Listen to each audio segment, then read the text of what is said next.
안녕하십니까. 오늘 그 IT 산업 이슈 점검 자료가 나왔는데 올해 IT 산업 전반적으로 어떤 이슈가 있는지 좀 정리를 해봤습니다. 일단은 반도체하고 휴대폰 쪽인데 일단 반도체 먼저 말씀을 드리면은 반도체 산업의 그런 뭐 키워드라고 할 수 있죠. 그러니까 올해 HBM이라는 고속 메모리 반도체 확산이 본격화되고 그리고 EUV라는 새 장비가 도입이 되기 시작한다. 그리고 이제 중국의 메모리 반도체 시장 진입, 그리고 반도체 후공정의 무인화, 그러니까 자동화를 뜻하는 거고요. 그래서 이런 게 이제 주요 키워드가 아닌가 그렇게 생각을 하고 있습니다. 그래서 HBM 같은 경우에는 뭐 작년에도 한번 말씀을 드렸던 것 같은데 이게 이제 고속 메모리 반도체거든요. 그래서 이게 기존의 생산 방식하고 조금 바뀌는 게 그 후공정 쪽에서 좀 바뀌는 게 있습니다. 그래서 TSV라는 그 스택 공법을 쓰는 거고, 그래서 요게 공정 비용이 비싸다 보니까 뭐 좀 뭐 개발된 지는 상당히 오래된 기술인데 공정 비용이 비싸서 적용이 양산 적용이 안 되다가 이제 최근에 이제 좀 수율도 올라오고 이제 적층수가 진화되면서 이제 공정 비용도 상대적으로 떨어지고, 그리고 이제 디램 가격이 또 급등하다 보니까 이 공정 비용 자체가 이제 상대적으로 싸 보이는 거죠, 지금은. 그래서 이게 좀 본격적으로 확산되는 게 아닌가 그렇게 생각을 하고 있고, 그 시그널을 감지할 수 있는 거는 이제 장비 발주거든요. 그래서 한미반도체라는 회사가 그 SK 하이닉스 쪽에 그 TSV 공정용 TC 본더 장비 수주가 기존 예상을 크게 상회하고 있습니다. 예를 들어서 이제 올해 연간으로 원래는 작년부터 이쪽 매출이 발생하기 시작했는데 작년에 연간으로 한 100억 정도 발생한 걸로 추산이 되고 있는데 올해 같은 경우에는 이미 연간으로 원래 예상했던 게 250억인데 이미 상반기까지 470억 원의 그 수주를 받았다. 그래서 올해 연간으로 추정치가 기존의 250억에서 600억으로 이렇게 상향이 됐습니다. 그래서 이게 생각보다 좀 빨리 투자가 진행되는 것 같고요. 그리고 테스라는 회사도 그 관련된 다른 장비이긴 하지만 관련된 TSV 공정에 들어가는 장비를 하고 있는데 이 수주 시점이 좀 기존의 회사가 생각하는 것보다 좀 앞당겨지고 있다는 점, 이런 거 고려하면은 이거 채용이 이제 좀 빨라지고 있다라고 좀 생각을 해볼 수가 있을 것 같습니다. 거기다가 이게 결국에는 이제 그 서버나 그 그래픽 쪽에 그런 뭐 고사양 제품에 이제 주로 이제 쓰이는 목적으로 이제 개발이 됐었는데 최근에 보면은 이제 애플이 아이패드, 그러니까 내년도 모델이 될 것 같아요. 여기에 이제 HBM 채용을 검토하고 있어서 이것까지 만약에 된다고 하면은 이제 모바일 영역까지 확대될 가능성이 열리는 거거든요. 그래서 이 성장성이 상당히 빨리 다가올 수 있다, 그렇게 보시면 될 것 같습니다. 그리고 EUV 장비 도입이 본격화되는데 이거는 결국에는 뭐냐면은 공정의 그 스텝 수 증가를 최소화하기 위한 움직임입니다. 그래서 삼성전자 시스템 LSI 사업부가 올해 하반기부터 지금 도입할 예정인 거고, 그리고 다른 업체들도 이제 이 19년에서 20년에 걸쳐서 EUV라는 장비를 도입할 예정입니다. 그래서 이게 좀 암시하는 바는 그 스텝수 증가에 따른 수혜를 받는 업체 같은 경우에는 뭐 당장에 그렇게 큰 영향은 없겠지만 멀티플의 이슈가 좀 생길 수 있지 않을까라고 생각을 하고 있습니다. 그러니까 예를 들어서 뭐 향후 5년 동안 스텝수가 쭉 증가하는 그런 그림이었는데 EUV가 도입되면서 그 기울기 자체가 좀 낮아질 수 있는 그런 상황이 아닌가 그렇게 보고 있습니다. 그래서 뭐 이런 장비 나가는 것도 이제 본격적으로 이제 늘어나면서 이렇게 숫자로 나오고 있기 때문에 좀 그런 거에 대한 좀 경계를 해야 되지 않을까 그렇게 생각을 하고 있고요. 그리고 이제 중국 메모리 반도체 시장 진입입니다. 이거 같은 경우에는 가장 뭐 일단은 뭐 기술력이 부족하기 때문에 이거는 정말 뭐 EUV보다 더 먼 미래의 그런 리스크 요인이긴 한데 이제 현실화되기 시작한다라는 게 이제 제 포인트거든요. 근데 그거에 대한 근거는 뭐냐면은 그 관련된 장비 수준입니다. 그러니까 ASML이라는 회사가 그 노광 장비 쪽에서 글로벌 점유율이 85% 정도 되거든요. 근데 이게 중국 쪽, 그러니까 작년, 재작년에 걸쳐서 중국향 매출이 상당히 크게 늘었다라는 게 그 중국의 그 메모리 반도체 시장 진입을 좀 암시할 수 있는 그런 대목이 아닌가 그렇게 보고 있습니다. 그래서 좀 그것도 관심 있게 좀 봐야 될 부분이다 이제는. 그래서 뭐 관련해서는 지금 보면은 이제 한미반도체라는 회사랑 테크인 같은 회사가 글로벌 뭐 갖고 있는 그 보유 장비에 한해서 글로벌 점유율이 50% 이상 이렇게 높은 상황이기 때문에, 그리고 또 중화권 업체들이랑 오랫동안 거래를 해온 업체들이기 때문에 중국이 이렇게 메모리 양산에 성공을 한다라고 하면은 물론 이제 양산이 들어가서 물량이 나오고, 그러니까 제대로 된 물량이 얼마나 나올지는 불확실성이 있는 건 분명합니다. 근데 양산이 시작돼서 그런 것들이 해소가 되면서 이제 후공정까지 투자를 한다고 하면은 이 두 개 회사가 가장 크게 수혜를 볼 거다라고 생각을 하고 있습니다.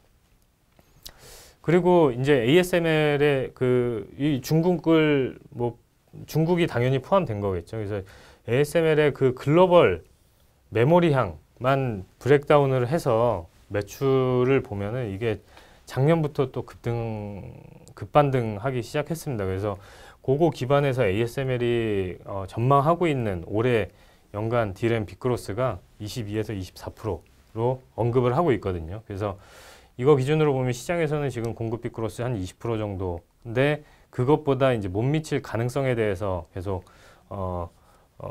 이제 주장을 하면서 이제 업황이 상당히 생각보다 더 좋을 거다라는 건데, 일단은 요 장비 나간 그 규모하고 여기서 언급하고 있는 그런 빅그로스를 보면 좀 시장의 생각하고는 좀 괴리가 있다, 이런 것도 좀 염두에 둘 필요가 있지 않을까 그렇게 생각을 하고 있습니다. 그리고 마지막 반도체 쪽에서 이제 후공정 생산 라인이 무인화되고 있다라는 건데, 이게 일단은 뭐 사람이 결국에는 계속 검사 공정 하던 거를 광학 검사 장비로 대체하고 있고, 그리고 공정 간 제품 이동도 이제 자동 카트가 사람을 대체할 예정입니다. 그래서 이게 이미 전공정에서는 상당히 많이 진행이 된 그런 부분인데, 이제 후공정에서도 이런 무인화가 되면서 어떤 업체가 수혜를 받을까? 전공정에서는 이제 좀 아무래도 전공정의 규모가 크기 때문에 좀 더 큰 업체들이 하고 있는데, 그런 큰 업체들이 지금 후공정 쪽에 들어올 수 있지 않냐라고 이렇게 문제 제기를 하시는 분들도 있는데, 이게 일단은 시장 규모의 차이가 있고, 전공정은 이만한데 후공정은 요거밖에 안 되거든요. 그래서 시장 규모의 차이도 있고, 그것보다 더 중요한 거는 이 전공정 또는 후공정에 들어가 있는 그런 장비들 있잖아요. 장비들의 그 특징을 잘 이해하고 있어야 이 무인화 장비에 대응이 용이한 거거든요. 그래서 아무래도 전공정에 있는 그런 그 대기업보다는 상대적으로 큰 업체들보다는 지금 이미 후공정 쪽에서 어느 정도 규모를 키우고 있는 회사가 유리하지 않을까. 그래서 최근에 이제 그거 관련된 프로젝트도 많이 진행하고 있는 테크인이 아무래도 그쪽에서는 좀 큰 역할을 할 수 있지 않을까 그렇게 생각을 하고 있습니다. 그리고 이제 스마트폰 시장에서 이슈는 이제 아이폰 X가 이제 잘 안 팔린다라는 게 있고, 그리고 MLCC의 가격 상승이 있고, 그리고 중국 스마트폰은 계속 그 스펙을 다운그레이드 하고 있다라는 겁니다. 그래서 아이폰 X 같은 경우에는 판매가 부진하고 실질적으로 지금 부품의 그런 오더컷도 계속 나오고 있는 그런 상황인데, 이게 결국에는 애플의 그런 판가 전략에 의한 그 애플만의 이슈라고 저는 보고 있습니다. 근데 그런 상황이 나올 수밖에 없는 게, 애플은 지금 단일 플랫폼을 갖고 있어서 상대적으로 마진이 물론 소프트웨어나 뭐 다른 쪽에 매출이 있기 때문에 이익률이 높은 것도 있지만, 이게 단일 모델을 갖고 있다는 것도 절대적인 이익률 규모에서 보면은 유리할 수밖에 없는 거거든요. 근데 삼성전자는 계속 플랫폼 단순화 진행을 하고 있지만, 우리가 지금 흔히 볼 수 있는 거는 뭐 AJ, 노트 뭐 이런 식으로 한 4개에서 5개밖에 안 보이지만, 실질적으로 지금 뭐 글로벌리 판매되는 거를 보면은 아직도 이제 30여 개에 달하는 그런 플랫폼이 있다라는 거거든요. 그래서 여전히 이제 플랫폼을 줄여가면서 원가 절감을 할 수 있는 여력이 있기 때문에 똑같이 스펙이 올라가면서 본 코스트 부담이 있는데, 애플 같은 경우에는 플랫폼 단순화라는 그 원가 절감 요소가 없는 거고, 삼성전자는 플랫폼 단순화를 하면서 원가 절감을 할 수 있는 그런 요소가 있다라는 측면에서 봤을 때, 지금부터는 좀 삼성전자한테 유리한 그런 게임이 되지 않을까 그렇게 생각을 하고 있고, 사실은 아이폰 X 판매 부진이 결국에는 스마트폰 시장을 끌어내린다고 하면은 할 말이 없겠지만, 그게 누군가는 반사이익을 볼 수 있다라고 생각을 하고 있습니다. 결국에는 이제 교체주기라는 것도 존재를 하기 때문에, 그렇게 보면은 이제 삼성의 갤럭시가 가장 수혜가 크지 않을까, 반사이익이 크지 않을까 그렇게 보고 있고, 좀 장기적으로 봤을 때도 이제 폼팩터 변화를 생각을 해보면은 삼성전자가 더 유리해 보입니다. 일단은 내년도 S10이죠. S10에 이제 후면에 3D 센싱을 넣을 거를 적극적으로 검토를 하고 있습니다. 실질적으로 이게 후면 3D 센싱이라는 게 더 중요한 게, 전면에 3D 센싱이 탑재된 거는 이미 지금 아이폰 X가 낸 거를 보셔도 아시겠지만 그렇게 뭐 소비자가 얻을 수 있는 그렇게 효용이 크지는 않은 걸로 파악이 되고 있습니다. 그래서 이게 후면에 들어가야 이제 AR이나 VR 이런 쪽으로 컨텐츠 활용에 용이해지기 때문에 후면에 3D 센싱 들어가는 게 실질적으로 이게 효용에 가치를 줄 수 있다라고 생각을 하고 있는데, 그게 이제 내년부터 본격화되는 거거든요. 그래서 내년에 이제 삼성전자는 그 플래그십이 이제 상반기에 출시가 되고 애플은 하반기에 출시가 되는데, 내년에 똑같이 채용을 한다고 하면은 이제 3D 센싱이 원래 애플이 선제적으로 채용을 한 제품이긴 하지만, 이제 후면에 들어가는 거는 이제 오히려 삼성전자가 더 앞서갈 수 있는 그런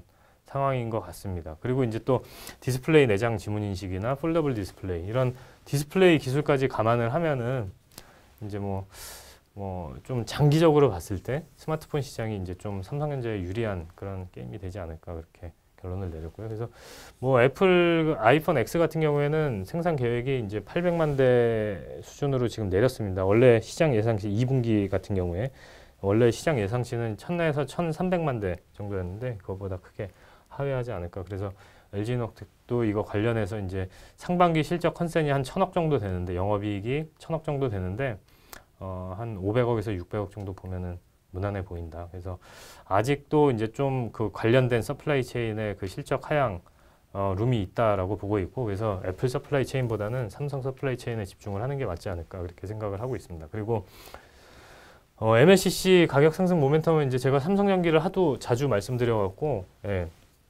이제 좀 익숙해지신 것 같습니다. 그래서 이게 무엇보다도 이제 지난번에 말씀드린 것처럼 수요 급증이 상당히 명확하게 설명이 된다. 자동차 쪽에서 뭐 3배, 5배 그렇게 늘어나는 게 명확히 설명이 되기 때문에, 그게 수요가 이렇게 명확한 방향성을 보일 때 이제 더 세게 베팅을 할 수 있지 않을까 이렇게 생각을 하고 있고, 삼성 전기 개별 이슈를 보면은 작년까지는 저가형 MLCC 가격만 올랐기 때문에 삼성 전기가 수혜를 본 건 없습니다. 그래서 작년 같은 경우는 이제 제품 믹스 개선에 따라서 작년 하반기에 MLCC 수익성이 올라온 거고, 올해 같은 경우에는 P믹스 개선은 계속 이어집니다. 이어지면서 거기에다가 이제 판가 상승도 삼성 전기가 포지셔닝 하고 있는 제품의 판가가 올해부터 오르기 시작했기 때문에 이거하고 이제 판가 상승까지 이제 올해는, 그래서 그 개선되는 게 훨씬 더 작년보다 빠르게 이제 나타날 수 있다라고 보시면 될 것 같습니다. 그리고 마지막은 이제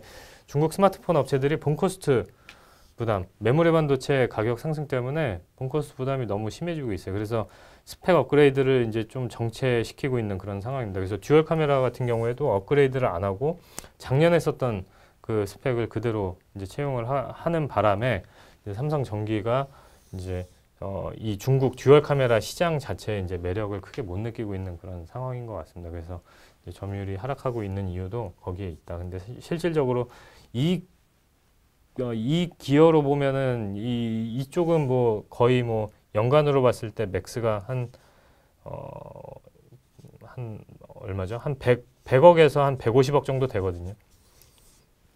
근데 전체 삼성 전기의 영업이익이 올해 7천억 중반까지 전망이 되고 있기 때문에 이거는 그렇게 큰 이슈가 아니고, 실질적으로 이것도 MLCC를 상당히 보수적으로 가정을 한 거기 때문에 그렇게 큰 이유는 아니었는데, 뭐 주가는 지지부진했다는 게 이제 좀 매수 기회로 충분히 설명을 드릴 수 있을 것 같습니다.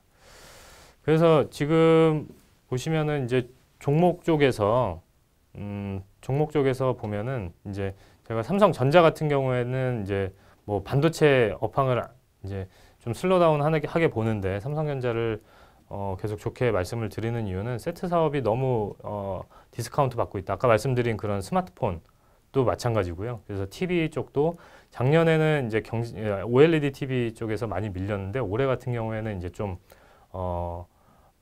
좀 구조가 바뀝니다. 그러니까 8K로 가게 되면은 TV가 이제 올해는 하이엔드 세그먼트는 이제 8K로 올라가게 되는데, 그렇게 되면은 이제 OLED가 상대적으로 불리하게 되거든요. 그래서 그런 세트 사업이 작년에 최악을 거쳐서 이제 올해 이제 뭐 경쟁력 측면에서 올해 숫자가 뭐 그쪽에서 확 올라오거나 그런 거는 없겠지만, 경쟁력이 이제 작년에 최악에서 이제 올해 좀 개선될 수 있는 그런 여지가 있고, 장기적으로 그런 폼팩터 변화를 리드할 수 있다는 그런 그림까지 생각을 한다고 하면은, 거기다 이제 하만과의 그런 시너지, 그런 것도 이제 뭐 내년부터는 나올 수 있는 그런 상황이기 때문에, 그렇게 보면은 지금 뭐 과거 멀티플 수준하고 ROE하고 비교해 봤을 때 절대적으로 싸다. 그래서 삼성전자를 좋게 말씀을 드리고 있고요.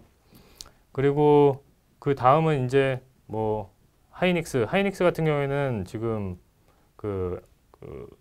좀 보수적으로 보고 있습니다. 시장에서는 지금 모두가 다 하이닉스를 좋아하고 있는 그런 상황인데, 저는 이제 하반기부터 가격 모멘텀이 둔화되고, 거기다가 뭐 먼 미래의 그런 리스크 요인이긴 하지만 중국이 양산이 시작된다라는 점, 그런 거 감안하면은 멀티플이 리레이팅 되기는 힘들지 않을까. 그래서 하이닉스의 투자 포인트가 이제 싼 거 말고는 딱히 없는데, 지금 그런 요인을 봤을 때, 물론 이제 올해 상반기부터 가격이 올라서 시작했기 때문에 연간 영업이익은 이렇게 작년 대비해서 성장을 할 걸로 보여지지만, 뭐 일단은 주가 측면에서 봤을 때는 뭐 하반기에 그런 그림을 예상을 해봤을 때 좀 이렇게 탄력을 받기는 좀 힘들지 않을까, 그렇게 생각이 듭니다. 그래서 아까 말씀드렸던 그런 메모리향 수주 잔고가 여기 있습니다. 이게 ASML이라는 그 글로벌 회사가 작년까지는 메모리 수주 잔고가 37억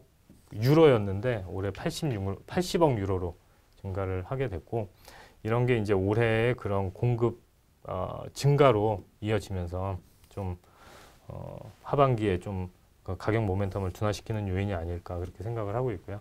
아까 산업에서 말씀드렸던 그 중국향 노광 장비, 이게 매출액이고 이게 수주 잔고거든요. 이렇게 증가를 했다. 이게 2015년까지만 해도 이 정도 수준이었는데 이제 2016년, 17년에 걸쳐서 크게 증가하기 시작했다라는 겁니다. 그래서 이런 거를 좀 경계해야 되지 않을까, 그렇게 생각을 하고 있습니다. 그리고 다음은 이제 삼성전기는 이미 뭐 말씀드린 대로 그렇게 보시면 될 것 같고요. 그래서 저는 대형주 중에서는 지금 삼성전기가 가장 업사이드가 크다고 보고 있고요. 그런 노이즈들이 결국에는 뭐 실질적으로 올해 실적에 큰 영향을 미쳤다고 하면은 주가 하락이 정당화되겠지만, 그렇지 않기 때문에 기회로 활용해야 된다라고 보고 있습니다. 그리고 이제 한미반도체 중소형주 중에서 한미반도체 같은 경우에는 숫자도 있고 꿈도 있다라는 내용입니다. 일단은 숫자도 지금 상반기에 상당히 잘 나오고 있는 그런 상황입니다. 근데 이제 TC 본더라는 게 일단은 단기적으로 봤을 때 지금 추정치가 아까 말씀드린 대로 250억에서 지금 600억으로 상향이 된 상황이고, 이 620억 중에서 470억은 이미 상반기 때 매출이 나갈 그런 제품인 거고, 이게 결국에는 그 서버랑 뭐 그래픽 디램이랑 다 대체가 된다라고 가정을 하면은 뭐 한 4년이 걸릴지 5년이 걸릴지 모르겠지만, 그렇게 된다고 하면은 이 TC 본더 시장은 1조 원에 달할 걸로 추산이 되거든요. 그래서 이런 거 감안하면은 꿈도 있다라고 보시면 될 것 같습니다. 그래서 목표 주가를 기존에 13,300원에서 16,000원으로 올려 잡았습니다. 그래서 최근에 뭐 작년 말부터 해서 이제 좀 주가가 많이 오르긴 했는데, 최근에 이제 좀 조정을 받고 있거든요. 근데 한번 다시 또 레벨업 될 수 있는, 실질적으로 포인트가 여기 대만, 중국, 그리고 차량 반도체 이쪽이 캐펙스가 반등을 한 거 같은 경우에는 이제 기존 사업에 대한 그런 성장성을 보여줄 수 있는 거고, 이게 보면은 차량용 중국 쪽 매출 비중이 30%가 넘어가고, 차량용 반도체는 지금 15%가 넘어가는 그런 상황입니다. 그래서 이런 거 감안하면은 확실히 다른 IT 업체 대비 좀 차별화될 수 있는 그런 포인트가 분명히 존재를 하는 것 같습니다. 그래서 올해 연간 영업이익 703억 그렇게 추정하고 있고요. 그래서 시총 1조 정도는 충분히 바라볼 수 있지 않을까, 이렇게 보고 있고요. 그리고 테크잉도 뭐 자주 말씀드렸던 종목 중에 하나인데, 반도체 후공정의 그 자동화가 이쪽에 테크잉의 수혜가 집중이 될 거다라고 보시면 될 것 같습니다. 1분기 실적이 좀 저조하긴 한데 이거는 다 그 2분기로 이제 좀 많이 미뤄지는 것들이 있습니다. 어드반테스나 테러다임 같은 장비 업체들의 공급 이슈 때문에 이게 좀 시점에 차이가 생기는 것 같습니다. 하지만 올해 연간으로 봤을 때는 500억 이상 충분히 가능하고 그런 큰 그림을 놓고 봤을 때 단기적으로 실적 때문에 주가가 빠진다고 하면은 매수 기회가 아닌가 그렇게 보고 있습니다. 그리고 마지막으로 이제 가장 캡이 작은 회사 중에서 그 FST라는 회사입니다. 이게 좀 시장에서 좀 오해가 있어서 주가가 가지 못하고 있었는데 이게 오해라고 하면은 EUV 도입하면서 이제 펠리클이라는 거를 사용하지 않는다라는 일부 외신에서 이런 주장이 있었거든요. 근데 그게 이 EUV용 펠리클 시장 이 회사가 진입을 할 수 있느냐 없느냐의 문제가 아니라 이 펠리클이라는 소재의 존재 가치가 크게 훼손된 거죠. 이게 없어도 가능한 건데 지금까지 썼던 거잖아요. 근데 그게 아니다라는 거고요. 일단은 ASML의 그 컨퍼런스 콜 내용을 확인해 보면은 얘네가 자체적으로 지금 개발해서 지금 1차적으로 하는 거고 아직 이런 중소형 업체들이 개발 속도가 좀 더딘 건 사실입니다. 그래서 이거 시장 규모가 작고 하기 때문에 얘네가 사업화하기 위해서 그런 게 아니라 EUV를 상용화시키기 위한 그런 개발이었던 거고 결국에는 이 중소형 업체들이 개발이 되면은 이제 자연스럽게 들어가게 될 겁니다. 그래서 이런 이유 때문에 주가가 못 가고 있었는데 이런 거 좀 오해가 풀어지면은 주가도 다시 금방 회복되지 않을까 그렇게 생각을 하고 있습니다. 그래서 이런 시스템 LSI의 확대에 대한 수혜나 그리고 EUV 관련 사업을 지금 열심히 개발하고 있다. 펠리클뿐만 아니라 EUV 강원도 하고 있고 그리고 지분법 자회사의 사업화 성공. 그래서 작년에 100억 했던 지분법 자회사가 올해는 한 300억 이상 전망되고 있는 상황인 거고. 그리고 마지막으로 최근에 이제 보면은 그 스크러버 시장이 상당히 뜨겁습니다. 이게 환경 관련된 그런 장비이기 때문에 소요 원수가 좀 늘어나는 또는 이제 판가가 올라가는 그런 그림이거든요. 근데 이것도 이제 하반기에 진입할 예정이기 때문에 여러 가지로 봤을 때 이제 좀 지금 올해 기준으로 7.5배밖에 안 되는데 충분히 리레이팅 될 수 있지 않을까 그렇게 보고 있습니다. 그래서 제가 좀 많은 내용인데 좀 짧은 시간 안에 말씀드리기 위해서 이제 좀 빠르게 이렇게 진행을 했는데 다음에 또 이제 다른 개별 보고서 나오면은 또 찾아뵙도록 하겠습니다. 감사합니다.